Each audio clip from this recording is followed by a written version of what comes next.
Joined now live by our reporter, Hitekani Magwedze, who is outside the Union Buildings in Pretoria for a conversation on President Cyril Ramaphosa's first 100 days. Hitekani, I see you've got a panel of guests there, and I know there's a lot that we're going to touch on around the economy, and you're also going to touch on how the president politically has been under pressure in the last couple of days, especially the 100 days building up to this point. But it's over to you with Prof. Tinyiko Maluleke.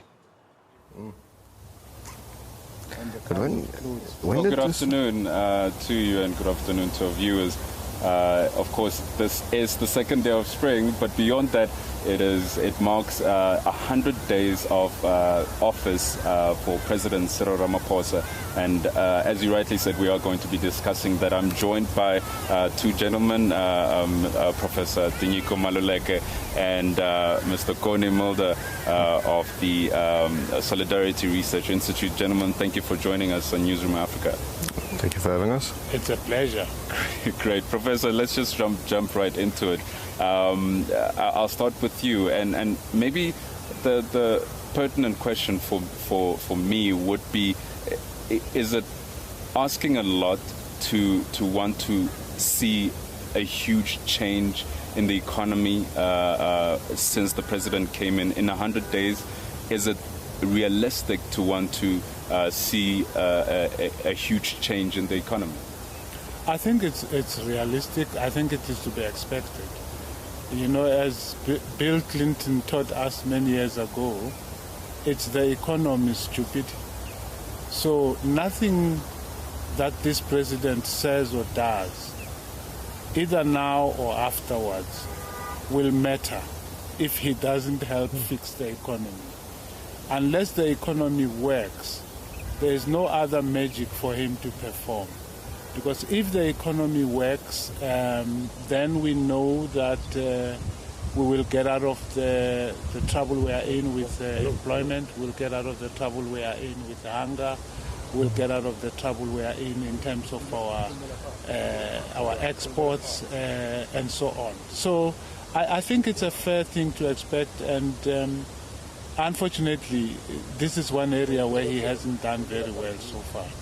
But Mr. Mulder, the state of the economy, I mean, it was shrinking. There were quite a number of stumbling blocks, if I can put it that way, that he was facing. How dire was the situation compared to when he started to now?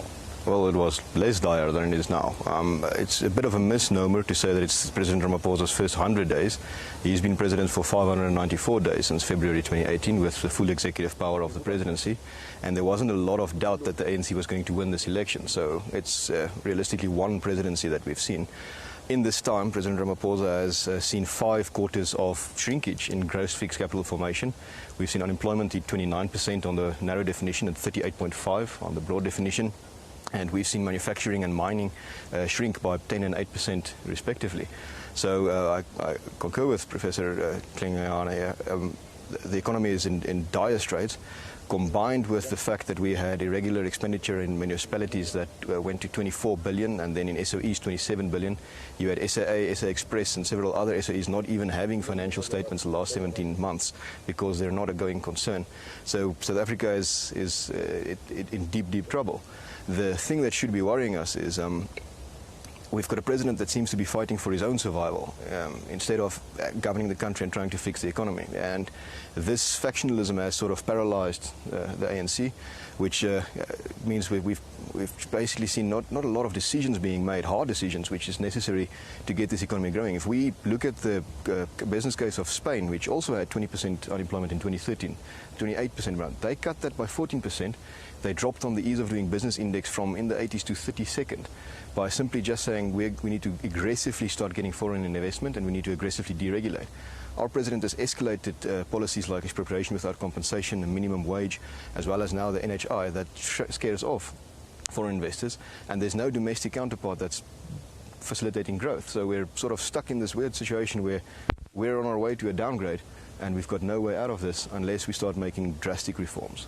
I want to come to that factionalism and that impact on his ability to be more effective, Professor. I mean, in Newzroom, the split with him winning and taking over the ANC was marginal. It was quite close. Is that still the reality within the ANC? And if so, what does it mean for South Africa and the ability for the president to be free in terms of expressing himself in making sure that some of the promises that he was making in the State of Nations addresses come to fruition and we see tangible change in the economy? Well, it seems to me that with every change of president within the ANC, effectively since Mandela and Mbeki's entry, we have seen the growth of factionalism almost intensifying every time. 2007 in Polokwane, factions emerged and they have been very hard to extinguish. 2017 Newzroom. Mangaung, you could argue that Mangaung was easier because it was the same faction that continued to rule, but not because the others had died. And so it has become harder and harder for ANC presidents to operate freely from the factionalism within the ANC. I sometimes even wonder whether the word faction is still useful. In the sense that it has become useless, because it's not just factions, there are business interests, there's money behind the different groupings. So maybe interests is a better word than just factions, because they seem to solidify around particular resource generation and resource attachments. So it is true that his job has been very hard, but I do want to give him some credit insofar as he has handled the ANC government, in other words, the Luthuli House Union Buildings Division. He has tried to strike a balance between the two pools, as it were, the Luthuli pool and the Union Buildings pool. But the much more important pool is the pool of the citizens of the country who may or may not be ANC supporters, who also depend on him as their president to look after their interests. So I think he has tried to do a very delicate balance. But you know, maybe what we need now is a president who will forget about the balance and say the country is in crisis. This is what I need to fix, and I'm going to fix it whether I please Luthuli House or not. Because the South African president, if you look at our constitution, does not have the kinds of powers that, say, the American president has, or some of the African states with the presidentialism, as it was once called. The South African president survives by negotiation and by persuasion, by making strategic decisions that will ultimately benefit the country and the citizens, and not just the party from which he comes. No, let's maybe shift our focus and have a look at the state-owned enterprises, Mr. Mulder. We know that the state of those enterprises has a huge impact on the economy, and in his State of the Nations address, the president acknowledged that, but also acknowledged the dire state in which they're in. Now, SAA and Eskom recently lost their CEOs.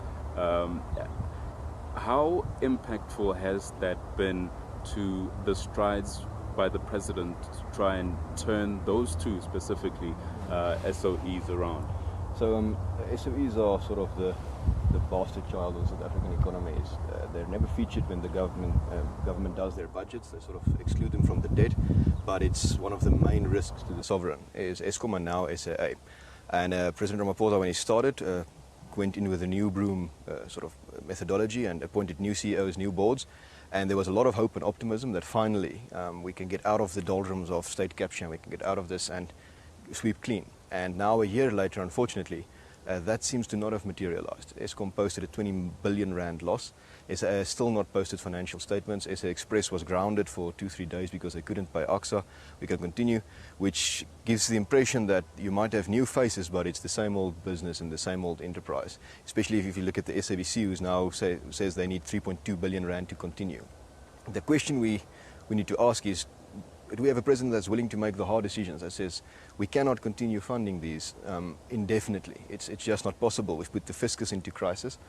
We need to start making choices, and we need to start taking the private sector seriously and trying to get some of these people on board. With Telkom, this worked wonderfully well. Is a public-private partnership with Telkom is now that the government doesn't have the controlling stake anymore, and suddenly Telkom's turning a profit and it's generating and adding to the fiscus in stark contrast to Eskom and SA and all of those. So what I agree with Professor is we need the president of South Africa, not a president of the ANC at the moment. We need somebody who's just willing to let the economy run, because thus far government's problem in South Africa has been it consistently interferes.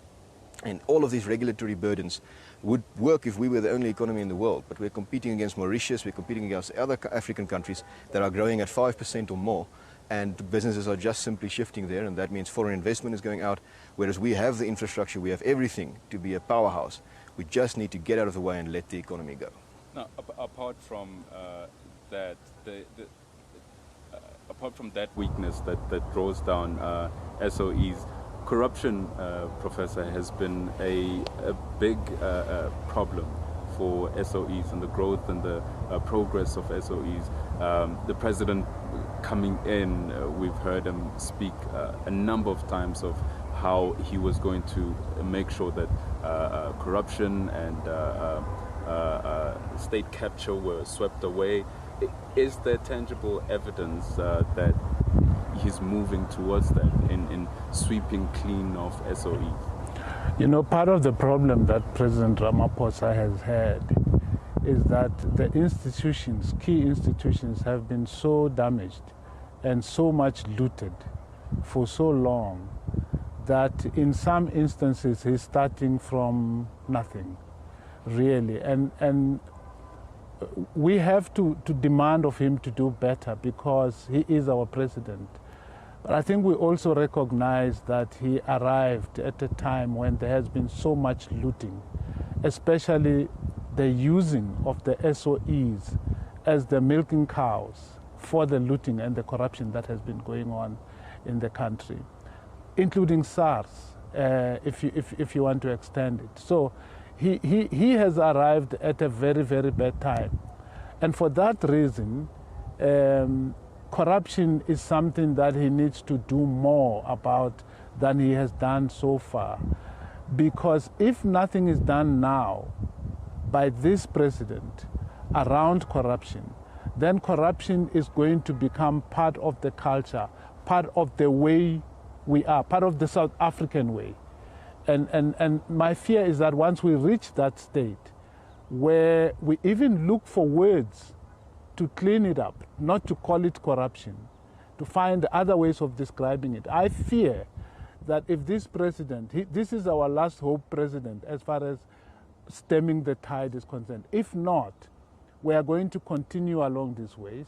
And if we continue along these ways, we will just become yet another African country that is corrupt. And if you like, any other country, we might even do better than Italy in time, because you know, then our own mafias will begin to emerge. Some would argue they've already started emerging. So we talk about unemployment, we talk about inequality, we talk about poverty, but I don't think we talk enough about corruption. And I recognize the Zondo Commission and what it's doing. I think it's doing a great job in helping us fight from that front. But unless the prosecutions follow, it will just be another show. If I'm hearing you correctly, Professor, and maybe you as well, Mr. Mulder, you would rather the president stop protecting himself and in terms of trying to get support from his party and securing maybe another term for after 2022 and do the work? There are two ways in which he could lose another term. he might not even make it through his first term. If he is not able, in my view, to win the support of the citizenry, it's not the support of the few that he needs to win. This particular president needs South Africans from all sectors, from all political parties, to stand behind him. And I think that there was enough goodwill for him when he started out, especially when he started out in February 2018, when he came in as a replacement. I mean, that State of the Nation address he gave then gave a lot of people a lot of hope. I think it's the best State of the Nation address he has ever given. The other two he gave since then didn't quite inspire as much. So there is a lot of goodwill, and I think he needs to work on that, to build on that, and stop trying to please members of a faction here and there, because I don't think he's going to win them over in 5 years. 5 years is not a long time for a president to achieve or even to fail. Now, we've seen bailouts being given, for example, to Benel and to Eskom. Maybe briefly here, Mr. Mulder, is the nature or the tradition of giving out bailouts and maintaining the status quo, which is a very dire status quo, continuing even in Cyril's administration? Well, I think the facts speak for themselves. Is we have had budget speeches the last 3-4 years that says bailouts definitely need to stop, and then we just have more bailouts. For corporate culture at one of these SOEs, the effect is that you've got an unlimited checkbook. You can do what you want. There are no consequences for driving a company into the ground. And now finally we're at the point where the South African fiscus cannot really afford this anymore, but we simply can't afford to let these fail. And that's where I agree with the professor as well, is President Ramaphosa had sort of a free pass until the election, where we understood that he still needs the factional support to be elected. But after the election, there's no reason to still be treading on eggs constantly. Now we need to start walking the walk, because we talk the talk, but then you put people like Ace Magashule, who's now running Letuli House, who's implicated heavily in the Stina dairy farm, in the asbestos in the Free State, in the Zondo Commissioner, and then he still comes on board and speaks on behalf of the ANC. So this is a situation for the average South African citizen that is just untenable. Is you've got a president who says, I'm fighting corruption, and then directly after that, nothing happens to the people who are implicated in this corruption. All right. Sorry to stop you, Mr. Mulder. Thank you very much for joining us, gentlemen. Unfortunately, that's the time that we had. Of course, Mr. Mulder from the Solidarity Research Institute and Professor Tinyiko Maluleke from the University of Pretoria. We will continue, of course, having conversations around the president's 100 days in office and whether that has been fruitful and impactful as expected, reflecting his promises or not. But for now, though, it's back to you in studio.